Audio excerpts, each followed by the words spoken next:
Salut mes gâtés. Aujourd'hui une nouvelle vidéo sur l'oracle de G concernant le tirage à distance. Donc je vous fais une parenthèse, je vous l'ai déjà dit dans une autre vidéo mais je préfère le rappeler, on ne tire jamais les cartes à quelqu'un qui ne nous l'a pas demandé, même si nous avons des liens de sang ou des liens de mariage avec cette personne. Donc si votre enfant doit passer un examen scolaire comme son bac par exemple, ne tirez pas les cartes à sa place pour savoir s'il va l'avoir ou pas. Si vous avez des doutes concernant la fidélité de votre mari, ne tirez pas les cartes à sa place pour savoir s'il va avoir un choix à faire entre vous, son épouse, ou sa maîtresse.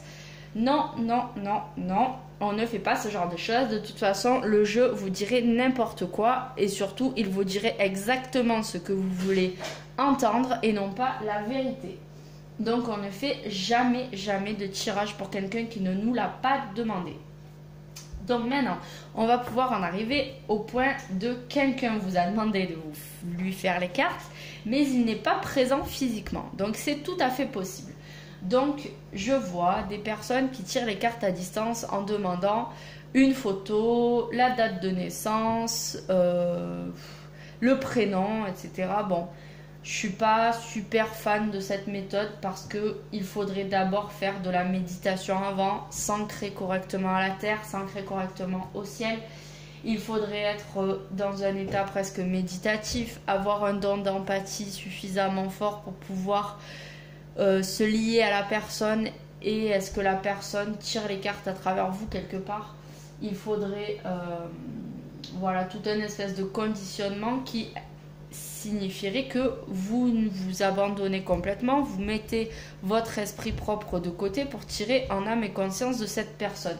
Ce qui n'est pas facile, surtout quand on débute les tirages et qu'on n'a pas encore appris à connaître ses dons. Donc, une méthode infaillible qui marche pour tout le monde, sans besoin de connaître la date de naissance, etc. C'est, vous allez voir, je vais vous expliquer autre chose. Juste une autre parenthèse, que vous tiriez de la main droite ou de la main gauche, peu importe, on dit que la main gauche c'est la main du cœur, donc c'est celle avec laquelle on va se tirer nos cartes, et la main droite c'est la main avec laquelle on va tirer les cartes pour quelqu'un d'autre. Si ça vous fait plaisir de penser ça, faites-le comme ça, mais très honnêtement cela n'a aucune importance. Et puis imaginez que il vous manque l'usage d'une de vos mains, alors vous ne pourriez pas tirer les cartes aux autres, vous ne pourriez pas vous les tirer à vous. Si j'avais un handicap à ma main gauche, alors je ne pourrais jamais me faire les cartes. Vous voyez un peu l'esprit. Donc ça n'a aucune importance que vous les tiriez de la droite ou de la gauche. Maintenant, si pour vous ça a de l'importance, faites-le parce que comme je vous ai déjà dit, c'est le pouvoir de l'intention qui prime. Donc si pour vous c'est vraiment quelque chose d'important, faites-le comme ça. Mais ça n'a pas d'importance en réalité. Donc, comment faire quand quelqu'un n'est pas avec vous? Premièrement, je vous conseille qu'elle soit au téléphone avec vous ou qu'elle soit sur un messenger, donc un chat. Si elle est par téléphone, prenez un papier et un stylo, vous allez vite comprendre pourquoi. Donc, très important, un papier et un stylo si la personne est au téléphone et le chat face à vous ou à côté de vous si la personne est par chat. Donc, vous allez battre les cartes 3 fois. Donc, je vais les battre qu'une fois, pour aller plus vite. Donc vous allez battre les cartes 3 fois de la façon qui vous convient. J'ai déjà fait une vidéo à ce sujet, donc je vous irai la voir.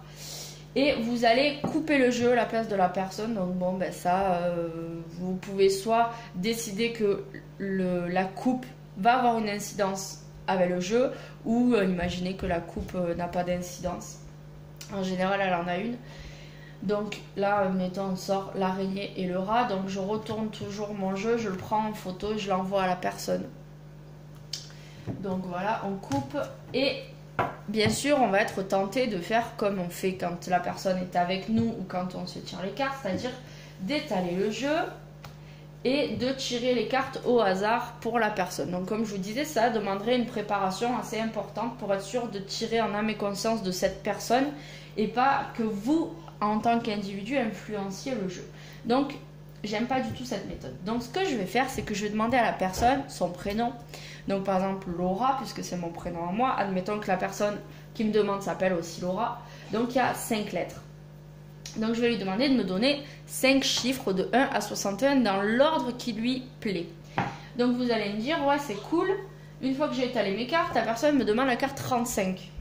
Alors je vais compter 1, 2, 3, 4, 5, 6, 7, nanana, jusqu'à arriver 35. Ouais, cool. Et puis elle va me demander la carte 43, donc je peux me dire, bon la 35 était là, et repartir. Mais vous imaginez le temps que ça prend. Il va falloir à chaque fois recompter toutes les cartes pour savoir où elle est. De plus, il va falloir trouver une méthode pour ne pas se mélanger. Alors, soit vous laissez la carte dans le jeu et vous la sortirez à la fin, mais il faut se rappeler dans l'ordre dans lequel elles ont été sorties. Donc, vous voyez, ça commence à être un peu complexe. Vous allez bien sûr, si la personne est par Messenger, vous avez les numéros écrits, donc pas de souci. Si elle vous les dicte par téléphone, notez-les pour pas qu'elle vous donne 2 fois le même numéro. Donc là, c'est un peu compliqué. Donc moi, j'ai une méthode beaucoup plus simple pour pas se mélanger les pinceaux. Alors c'est un peu plus lent parce que je n'étale pas le jeu d'un coup. C'est-à-dire que donc je bats mes cartes, je coupe et après j'étale par 10. Donc je commence dans le coin de mon tapis. Je vais sortir 10 cartes, les 10 premières en partant par en dessous, comme si j'étalais en fait. Ma carte 1 est là, donc là ma carte 1 est là. Donc je vais étaler mes cartes par 10, donc c'est un peu long. Donc j'ai mon premier tas de 1 à 10. J'ai mon deuxième tas de 11 à 20. Donc j'essaie de les ranger à peu près bien. Hop. Là j'ai de 31 à 35. Voilà, donc j'ai de 31 à 40. Pardon, je vous dis n'importe quoi. J'ai de 11 à 20 et de 21 à 30. Excusez-moi. Ma fille qui vient de passer devant moi, ça me perturbe. Voilà, hop. Là, j'ai donc de 31 à 40.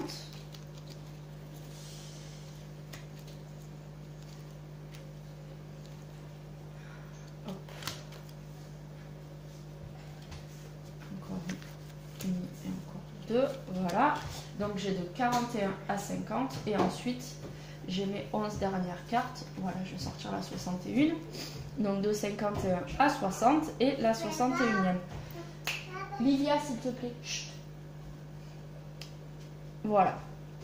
Donc là, j'ai mes cartes qui sont rangées par groupe de 10. Dans l'ordre de lecture française. Donc de gauche à droite et de haut en bas. Voilà. Donc vous voyez un peu le principe. Et ensuite, la personne va pouvoir me donner ses chiffres dans l'ordre qu'elle le désire. Donc, pour vous expliquer, si elle me demande la carte numéro 5, je vais prendre la 5e. 1, 2, 3, 4, 5, ici. Et pour savoir où je l'ai prise, c'est pas très compliqué, je vais bouger mes cartes. Donc je vais vous avancer un tas pour vous expliquer. Donc admettons, ici c'est le tas 40. Admettons qu'on me demande la 43 qui est ici.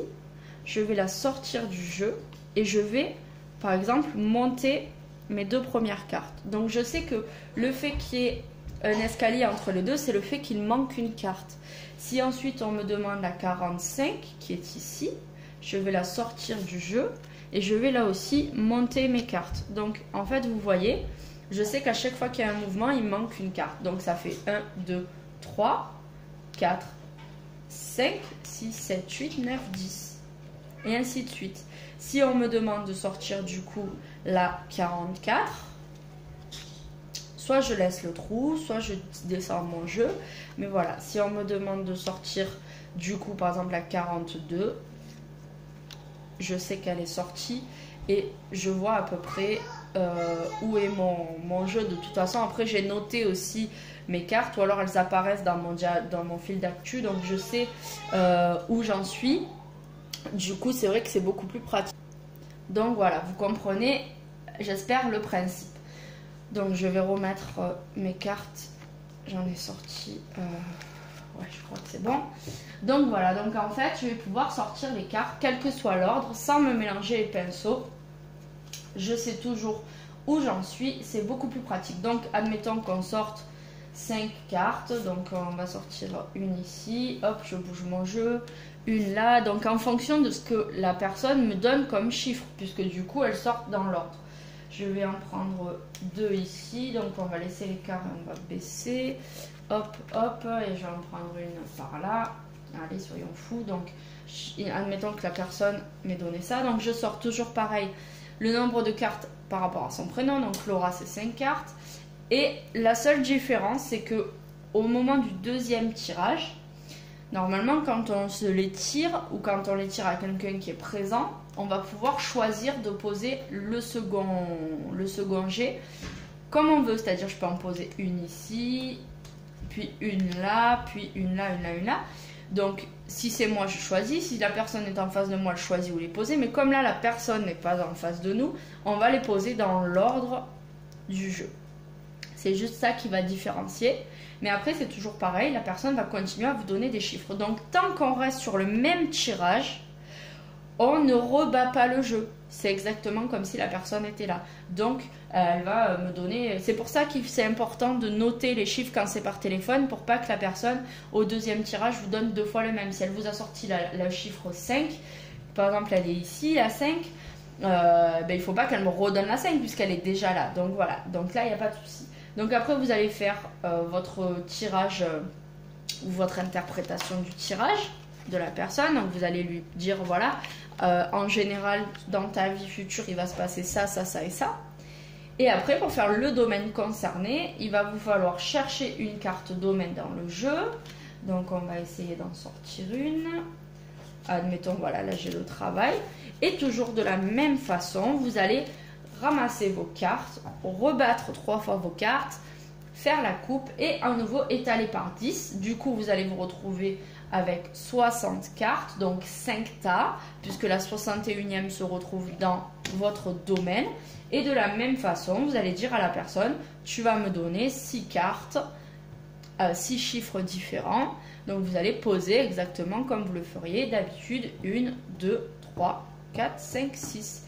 Et alors ce que je fais par contre quand c'est quelqu'un, même quand c'est quelqu'un en face de moi, c'est que je fais au hasard, admettons on a tiré... Voilà les 6. Je fais toujours un deuxième jet de cartes. Voilà. Et donc ça, c'est pas que la... Voilà, c'est tout le temps, quand la personne est en face ou quand la personne n'est pas. Donc je vais commencer à lui parler. Et à chaque fois que j'ai un domaine qui bloque, j'ai une difficulté à lire ou ça ne représente rien pour la personne, je vais lui demander de tirer une nouvelle carte. Donc ici, je peux lui dire, donne-moi une autre chiffre ou une autre carte, je vais poser une autre carte. Si ça parle mieux, j'arrête là. Si ici, par exemple, c'est très clair, je ne fais pas sortir de cartes supplémentaires. Si ici, c'est moins clair, elle peut en sortir une ou 2, on ne tire pas plus de 4 cartes parce qu'après ça devient un roman, ça devient compliqué.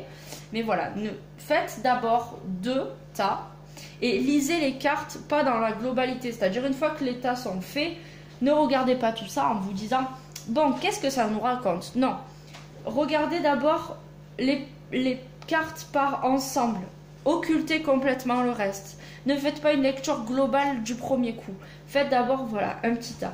Alors, actuellement, il se passe ça. Est-ce que ça te parle, oui ou non? Il faut quand même que la personne ait une interaction avec vous et vous explique si ça lui parle ou pas. Si ça lui parle, c'est bon, ne sortez pas plus de cartes. Une fois que ça c'est fait, que les choses sont claires, c'est-à-dire actuellement il t'arrive ça, elle va vous dire oui, effectivement, il m'arrive ça dans le domaine du travail. Les choses sont posées. Déjà, la personne a un rapport de confiance, elle voit que vous êtes capable de connaître entre guillemets sa vie sans qu'elle vous les raconter. Donc voilà, vous mettez les choses en place. Et après, vous lisez ce tas-là. Voilà. Là, vous dites, voilà, il va t'arriver ça. Ça, c'est une conclusion, c'est clair. Dans un certain temps, il va t'arriver ça. Et ensuite, vous lisez ça. Donc, pour en arriver de ce que tu vis actuellement à ce que tu vas vivre, il va se passer ceci. Et ensuite, une fois que ça c'est posé, vous allez par contre lire ces 3-là en même temps, plus ou moins. C'est-à-dire que ça c'est le déroulé. Donc, pour que tu passes du présent au futur, il va t'arriver ça. Et en fait, pour que arrive cette action, il va se passer tout ça. C'est-à-dire que tu as un ami qui va arriver, tu vas peut-être avoir un changement d'emploi, tu vas peut-être devoir faire des formations, te déplacer. Ça va être un peu lent pour le côté juridique, peut-être faire un avenant de contrat et en fait ça va prendre du temps à être fait. Voilà, vous allez pouvoir ça le lire à peu près en même temps. C'est des événements indépendants mais qui vont dans la suite, dans la logique les uns des autres. Mais voilà, ne dites pas une fois que vous avez retourné vos cartes, bon, qu'est-ce qui se passe? Alors je vois qu'il y a ça, qu'il y a ça, qu'il y a ça. Non, chaque chose se prend individuellement, sauf celles-ci qui se prennent plus ou moins ensemble. Événements indépendants, mais qui découlent bien les uns des autres. Voilà, bah écoutez, j'espère que vous aurez compris ma méthode de tirage. Voilà, j'ai essayé plusieurs fois de faire les cartes à autrui et c'est la meilleure façon que j'ai pu faire pour ne pas me mélanger les pinceaux, pour que ce soit clair, précis, que je ne me trompe pas. Donc vous avez vos ensembles de 10 cartes. À chaque fois qu'on vous en donne une, vous la sortez et vous ou montez ou descendez vos cartes. On vous en donne une autre on vous en demande une autre dans le même temps. Pareil, comme ça en fait à chaque fois vous savez que il vous manque une carte, vous voyez. Donc voilà, c'est pas très compliqué, au contraire, c'est ce qu'il y a de mieux pour ne pas influencer le jeu. Là, vous savez que c'est la personne qui a choisi les numéros. Du coup, automatiquement, elle peut pas, vous pouvez pas vous tromper, quoi. Vous lisez vraiment le jeu de la personne. Voilà, j'espère que ça vous aura aidé. Je vous fais plein de grosses bises et je vous dis à bientôt pour de nouvelles vidéos sur l'oracle de G ou sur un autre domaine.